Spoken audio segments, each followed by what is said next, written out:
신율의 뉴스 정면 승부 3부 시작하겠습니다. 매일 3부는 오늘 하루에 있었던 가장 중요한 뉴스들 여러분들에게 깔끔하게 정리해드리는 정면 브리핑이었죠. 어쩌죠. 자, 김영민 아나운서 오늘도 나와 있습니다. 안녕하세요. 안녕하세요. 예. 오늘은 보니까 계속 마지막인 사람들만 나오네. 그러니까요. 김영민 아나운서도 마지막이고 좀 전에 엄경영 소장님이랑 저 유승찬 대표도 마지막 막방이고. 네. 예, 저 역시 마찬가지고. 그렇죠. 뭐 저는 말 일단 대답하려고 지금? 약간 해도 돼요? 네, 해도 약간 돼요. 네. 저는 5시 뉴스로 아마 청취자분들 만날 것 같아요. 5시 뉴스. 5시 정시 뉴스로. 5시 정시 뉴스. 여기 지금 문자들 많이 보내주시는데요. 1976님 문자 많이 보내주셨죠. 알고 있습니다. 마지막 방송이신 신율 교수님 그동안 좋은 시간 만들어주셔서 감사합니다. 교수님은 편향되지 않은 중립적 시선으로 방송을 이끌어주셔서 너무 편안하고 유익한 시간이었습니다. 항상 응원하는 교수님 팬이 있다는 사실을 기억해 주세요. 김영민 아나운서도 항상 좋은 목소리로 오늘의 뉴스 잘 정리해 주셔서 감사합니다. 이런 글을 보내주셨는데 정말 감사드리죠. 감사드리고 제가 여기서 제일 감사드리는 거는 나름대로 편향되지 않으려고 노력을 했고 그리고 편하고 유익한 시간. 이게 편한 게 중요한 거예요. 제가 항상 주장하는 건 시사 프로그램이 편해야 된다는 거예요. 그렇군요. 예. 이게 그러니까 누워서도 볼 수 있는 보는 게 아니지 들을 수 있는 네. 그런 것들이 저는 그게 시사 프로그램이 그렇게 돼야 된다고 보거든요. 왜? 우리가 하루 종일 긴장하면서 살고 우리가 하루 종일 뭐 뉴스만 봐도 긴장이 되는 뉴스들이 많은데 그 긴장이 되는 뉴스들을 좀 편하게 볼 필요가 있다라는 것이 저의 생각이었어요. 정말 1976님의 이런 것들 감사드리고 또 519 876 하나님 왜 마지막입니까? 신율 교수님 방송 잘 듣고 있었는데 이런 글 보내주셨고 9606님은 교수님 사회자가 바뀐다고 하는데 어느 프로로 가시나요? 매일 교수님 방송 애청자예요 이랬는데 뭐 가긴 어딜 갑니까? 그냥 아무 데도 안 갑니다.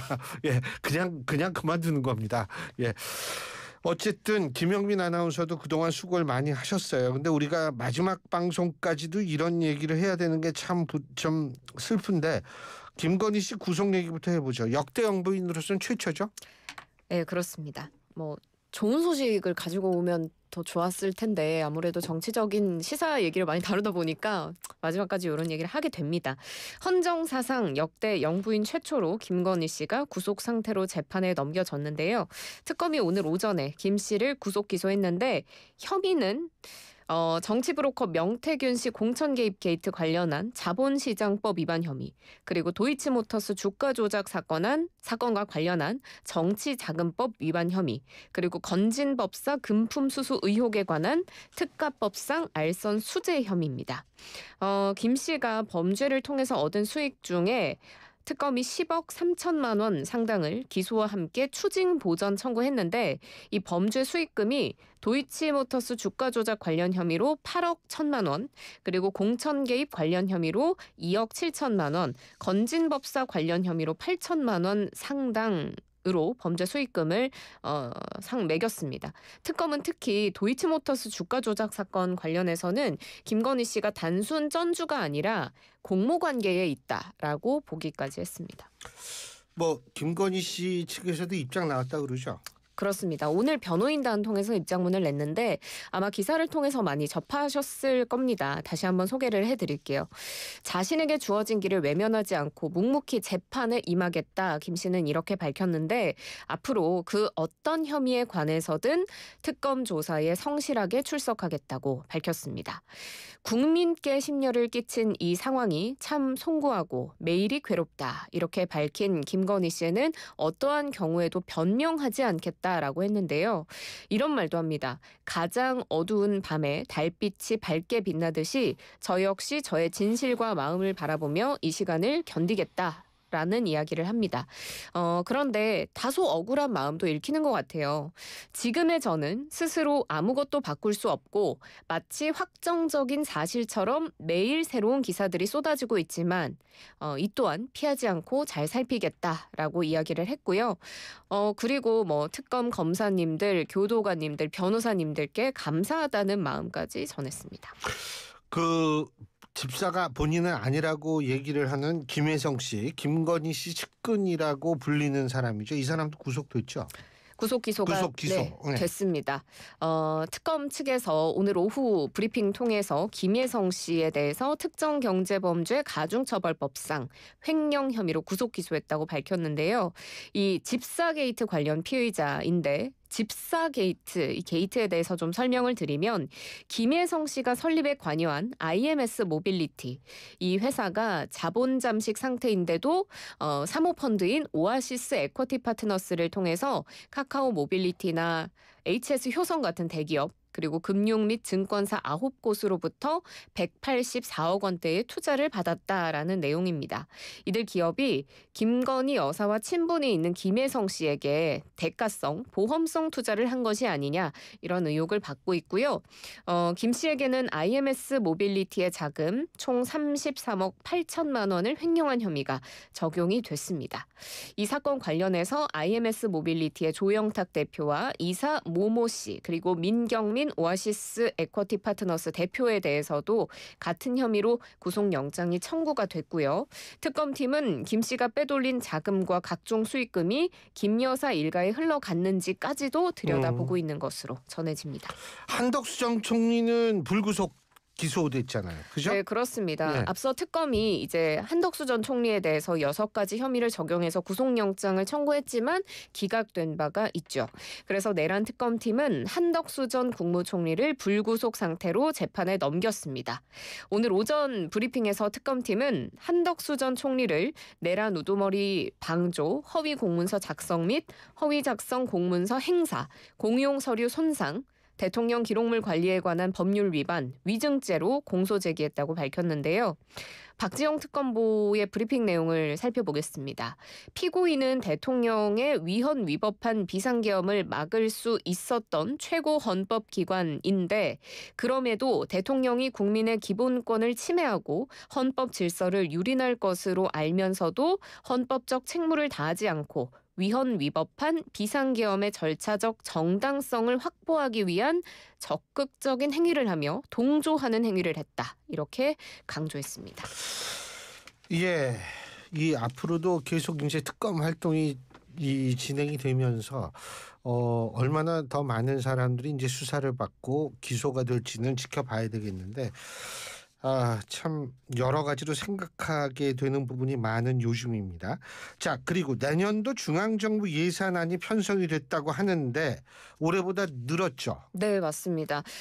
이제 오늘 국무회의를 열고 정부가 내년도 예산안을 의결했는데요. 이재명 정부에서는 내년도 예산안을 728조 원, 그리고 총 수입을 674조 2천억 원으로 편성했습니다. 윤석열 정부가 편성했던 올해 본 예산과 비교하면 8.1%가 늘어난 수준인데 이게 4년 만에 가장 높은 증가율이래요. 2022년도 예산안이 8.9% 증가했는데 그 이후로 가장 높은 증가율을 기록한 거고요. 총 수입을 좀 들여다보겠습니다. 22조 6천억 원 증가했는데요. 국세를 7조 8천억 원 더 걷고 기금 등 세외 수입을 5.5% 늘려 잡았습니다. 정부는 불필요하거나 성과가 낮은 사업 1,300여 개를 정리하고 윤석열 정부에서 많이 늘어난 공적개발 원조 예산을 감액하는 등 27조 원 규모의 지출 구조 조정을 통해서 이 확장 재정에 필요한 재원을 마련했고요. 예산안은 9월 초 국회에 제출돼서 각 상임위와 예산결산특위의 감액 증액 심사를 거쳐서 12월에 확정될 전망입니다. 근데 가장 그 역점 분야가 뭐예요? 일단 12개 분야별로는 경제 성장을 뒷받침하는 사업의 재정 증가분이 집중되는 모습이었습니다. R&D 예산 올해 29조 6천억 원이었는데요. 내년도는 35조 3천억 원으로 한 20% 가까이 증가하면서 역대 최대 인상폭 기록했고요. 통상 현안이나 탄소 중립 이슈 있는 산업, 중소기업, 에너지 분야에는 한 15% 가까이 증가한 32조 3천억 원 가량이 투입이 됩니다. 국방 예산도 10% 가까이 한 8.2% 늘어난 66조 3천억 원이 책정이 됐고 보건, 복지, 고용 예산은 269조 1천억 원으로 20조 4천억 원 증가가 됩니다. 일단 구윤철 부총리 겸 기재부 장관이 이번 예산안에 대해서 단순히 확장 재정 운용이 아니라 성과가 나는 부분에 제대로 신경을 쓰는 전략적인 재정 운용이 필요하다면서 재정이 회복과 성장을 견인하고 선도 경제로의 대전환을 뒷받침하는 데 도움이 되도록 하겠다고 강조했습니다. 지금 더위가 말이에요. 9월 중순까지는 간대요. 오늘 더워서 진짜 옷이 흠뻑 젖을 정도로 너무 더웠어요. 맞아요. 더워요. 네. 나 더워 보이죠 지금? 엄청 더우실 것 같은데요? 그죠? 예. 갑자기 더워지네. 그니까요. 근데 아무리 더워도 이 의관은 좀 제대로 입고 있어야 되는데 그렇죠. KTX에서 그 상의를 탈의한 채 탑승한 승객 이게 온라인에 공개됐다며요. 그 근데 사진 KTX 안은 시원할 텐데.